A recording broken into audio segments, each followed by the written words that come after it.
ಓಂ ಶ್ರೀ ಗುರು ಬಸವಲಿಂಗಾಯ ನಮಃ. ಓಂ ಶ್ರೀ ಗುರು ಬಸವಲಿಂಗಾಯ ನಮಃ. ಓಂ. ಪತ್ರಕರ್ತರಿಗೆ ಸರ್ಕಾರದಿಂದ ಎಲ್ಲ ಸೌಲಭ್ಯಗಳು ಸಿಗಲೇಬೇಕು ಅಂತ ಕಾನಿಪ ಧ್ವನಿ ರಾಜ್ಯಾಧ್ಯಕ್ಷ ಬಾಂಗ್ಲೆ ಮಲ್ಲಿಕಾರ್ಜುನ್ ಇಳಕಲ್ ನಗರದ ವಿಜಯ ಮಹಾಂತೇಶ್ವರ ದಾಸೋಹ ಭವನದಲ್ಲಿ ತಾಲೂಕು ಕಾರ್ಯನಿರತ ಪತ್ರಕರ್ತರ ಧ್ವನಿ ಸಂಘಟನೆಯಿಂದ ಆಯೋಜನೆ ಮಾಡಲಾಗಿದ್ದ ಪತ್ರಕರ್ತರ ದಿನಾಚರಣೆ ಹಾಗೂ ಸತ್ಕಾರ ಸಮಾರಂಭದ ಅಧ್ಯಕ್ಷತೆಯನ್ನು ವಹಿಸಿ ಮಾತನಾಡಿದರು. ಹಾಗೆ ಪತ್ರಕರ್ತರು ಮತ್ತು ಅವರ ಕುಟುಂಬ ಸಾಮಾಜಿಕವಾಗಿ ಗುರುತಿಸಲ್ಪಟ್ಟರೂ ಕೂಡ ಕುಟುಂಬ ಬೆಳೆದಂತೆ ಪತ್ರಕರ್ತರ ಕುಟುಂಬಗಳು ಆರ್ಥಿಕ ಸಂಕಷ್ಟಕ್ಕೆ ಸಿಲುಕ್ತಾ ಇದೆ. ಇದರಿಂದ ಪಾರಾಗಲು ಸರ್ಕಾರದ ಸೌಲಭ್ಯ ಅಗತ್ಯ. ಈಗಾಗಲೇ ಸರ್ಕಾರವು ಗ್ರಾಮೀಣ ಪತ್ರಕರ್ತರಿಗೆ ಉಚಿತ ಬಸ್ ಪಾಸ್ ಕಲ್ಪಿಸಿದೆ. ಮುಂದಿನ ದಿನದಲ್ಲಿ ಇನ್ನಷ್ಟು ಸೌಲಭ್ಯವನ್ನ ಪಡೆಯಲು ಒಗ್ಗಟ್ಟಾಗಿ ಶ್ರಮಿಸೋಣ ಎಂದು ಸಂಘದ ಸದಸ್ಯರಿಗೆ ಕಿವಿಮಾತು ಹೇಳಿದ್ದಾರೆ. ಪೂಜ್ಯ ಗುರು ಮಹಂತ ಶ್ರೀಗಳು ಶ್ಲಾಘಿಸಿ ಮಾತನಾಡಿ, ಪತ್ರಿಕೆಗಳು ಜನರ ಅಭಿಪ್ರಾಯ ರೂಪಿಸುವಲ್ಲಿ ಪ್ರಮುಖ ಪಾತ್ರ ವಹಿಸುತ್ತೆ. ನಿತ್ಯ ಪತ್ರಿಕೆ ಓದೋದ್ರಿಂದ ಗತಕಾಲದ ಘಟನೆಗಳು ನೆನಪಿನ ಬೆಟ್ಟಿಯಲ್ಲಿ ಉಳಿದತ್ತವೆ. ಅವಶ್ಯಕತೆ ಇದ್ದಾಗ ನೆನಪಿಗೆ ಬರುತ್ತೆ. ಈ ಮೂಲಕ ನಮ್ಮ ಜ್ಞಾನ ವೃದ್ಧಿಯಾಗುತ್ತೆ ಎಂದರು. ಸಾಮಾಜಿಕ ಜಾಲತಾಣದಿಂದ ಪತ್ರಿಕೆಗಳಿಗೆ ತೊಡಕಲ್ಲ. ಜಾಲತಾಣದಲ್ಲಿ ತಕ್ಷಣ ಮಾಹಿತಿ ದೊರೆತರೆ ಪತ್ರಿಕೆಗಳಿಂದ ಸಮಗ್ರ ಮಾಹಿತಿ ಸಿಗುತ್ತೆ. ಇಂತಹ ಉತ್ತಮ ಕೆಲಸ ಮಾಡುವ ಪತ್ರಕರ್ತರ ಬದುಕು ಸುಧಾರಣೆ ಕಾಣಬೇಕು. ಇದಕ್ಕೆ ಸರ್ಕಾರ ಅವರಿಗೆ ಅಗತ್ಯ ಸೌಲಭ್ಯ ಕಲ್ಪಿಸಬೇಕು ಅಂತ ಅಭಿಪ್ರಾಯಪಟ್ಟಿದ್ದಾರೆ. ಸಂವಿಧಾನದ 4ನೇ ಅಂಗವಾಗಿ ಪತ್ರಿಕೋದ್ಯಮ ತನ್ನ ಕಾರ್ಯವನ್ನ ಮಾಡಬೇಕು. ಪತ್ರಕರ್ತರು ಆಗಾಗ ಚಾಟಿ ಬೀಸಿದಾಗ ಮಾತ್ರ ಕಾರ್ಯಾಂಗ ಚುರುಕಿನಿಂದ ಕೆಲಸ ಮಾಡುತ್ತೆ ಎಂದು ಉಪ ತಹಶೀಲ್ದಾರ್ ಈಶ್ವರ್ ಗಿಡ್ಡಿ ಹೇಳಿದ್ದಾರೆ.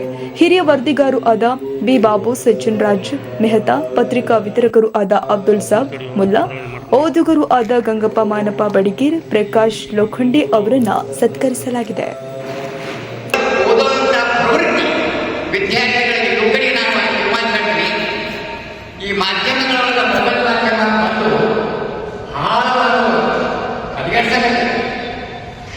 ಯಾಕಂತಂದ್ರೆ ಇದರಿಂದ ಇದರಿಂದ ಕಣ್ಣು, ಇದರಿಂದ ಮಾನಸಿಕ ದೌರ್ಬಲ್ಯಕ್ಕೆ ಇದೊಂದು ಗ್ಯಾರಂಟಿ. ಯಾವುದಾದ್ರೂ ರೋಗಗಳು ಬರುತ್ತೆ. ಇದನ್ನು ಓದೋದ್ರೆ ಕನ್ನಡದೊಳಗೆ ನಾವು ಅಕ್ಕಿ ಬರ್ತದೆ, ವ್ಯಾಕರಣದಲ್ಲಿ, ಆಮೇಲೆ ಕನ್ನಡದೊಳಗೆ ಲೇಖನ ಮೂಲಕ ಬಂದ ನಂತರ ಅವರ ಮೊದಲ ನಿಬಂಧಿತ ವರ್ತಮಾನ ಪತ್ರಿಕೆ ದಿ ಪೋಸ್ಟ್ಮನ್ ಪತ್ರಿಕೆ ಅವರ ನಾವು ಅದರಲ್ಲಿ ಅನೇಕ ಕರ್ನಾಟಕದ ಪತ್ರಿಕೆಗಳು ಪ್ರಮುಖವಾದ ಪತ್ರಿಕೆ ಕರ್ನಾಟಕ ಜೊತೆಗೆ ಆಮೇಲೆ ವಿಶಾಲ ಕರ್ನಾಟಕ, ವಿಶಾಲ ಕರ್ನಾಟಕ, ಆನಂದ ಪಾಟೀಲ್ ಮತ್ತು ನವಯುಗ, ಈಗ ಅನೇಕ ಪತ್ರಿಕೆಗಳು ನಮ್ಮ ಭಾಷೆಗಳು ಮುಂದಾದ್ಯಂತ ಉದಯವಾಣಿ, ಆಮೇಲೆ ಪ್ರಜಾವಾಣಿ, ವಿಶಾಲ ಕರ್ನಾಟಕ, ವಿಜಯ ಕರ್ನಾಟಕ, ವಿಶ್ವವಾಣಿ, ಆಮೇಲೆ ವಾರಪತ್ರಿಕೆ ಪ್ರಪಂಚ, ಕರ್ಮವಿವರ ಮತ್ತು ಕಸ್ತೂರಿ ಇವು ಆದಿಪೂರ್ಣ ಪತ್ರಿಕಾ ಇದೆ. ಇವತ್ತಿನ ದಿವಸ ಕರ್ನಾಟಕ ಧ್ವನಿ ತಾಲೂಕು ಯುವಕರಿಂದ ಕಾರ್ಯಾಚರಣೆಯನ್ನು ಹಮ್ಮಿಕೊಳ್ಳುವ ಈ ಸಂದರ್ಭದಲ್ಲಿ ನಾನು ಜನ ಮಾತಾಡೋಕ್ಕೆ ಅವಕಾಶ ಕೊಟ್ಟಿದ್ದೀನಿ. ಬೇಜಾರ ಮುಂದೆ ಸೇರಿ ಮಾತಾಡೋಕ್ಕೆ ಸಾಧ್ಯ ಆಗುವಂಥದ್ದು ನನ್ನ ಭಾವನೆ. ಯಾಕಂದ್ರೆ ಬರವಣಿಗೆದಾರರು ನೀವೇ ಇದ್ದೀರಿ.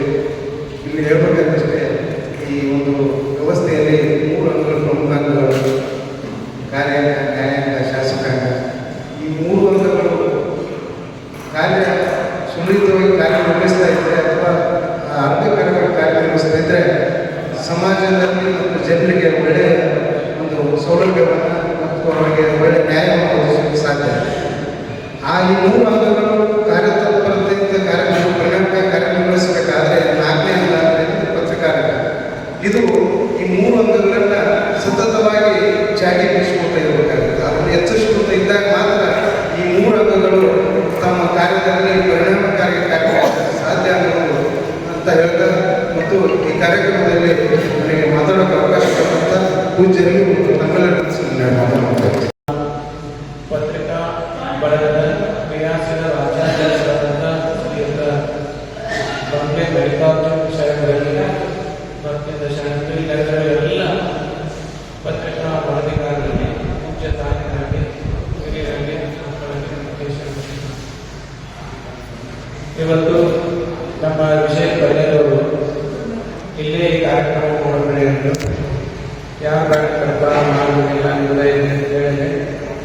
ಆದರೆ ಅಚ್ಚುಕಟ್ಟಾಗಿದೆ ಕಾರ್ಯಕ್ರಮ. ನಾನೇ ಸ್ವಲ್ಪ ತಡ ಮಾಡಿದೆ, ಈ ದೀಕ್ಷೆ ಇಟ್ಟುಕೊಂಡಾಗಿ ಇವತ್ತು ಇಡೀ ನಾಡಿನಾದ್ಯಂತ ಜುಲೈ 1ನೇ ತಾರೀಕು ಪತ್ರಿಕಾ ದಿನಾಚರಣೆಯನ್ನು ಆಚರಣೆ ಮಾಡ್ತಾರೆ.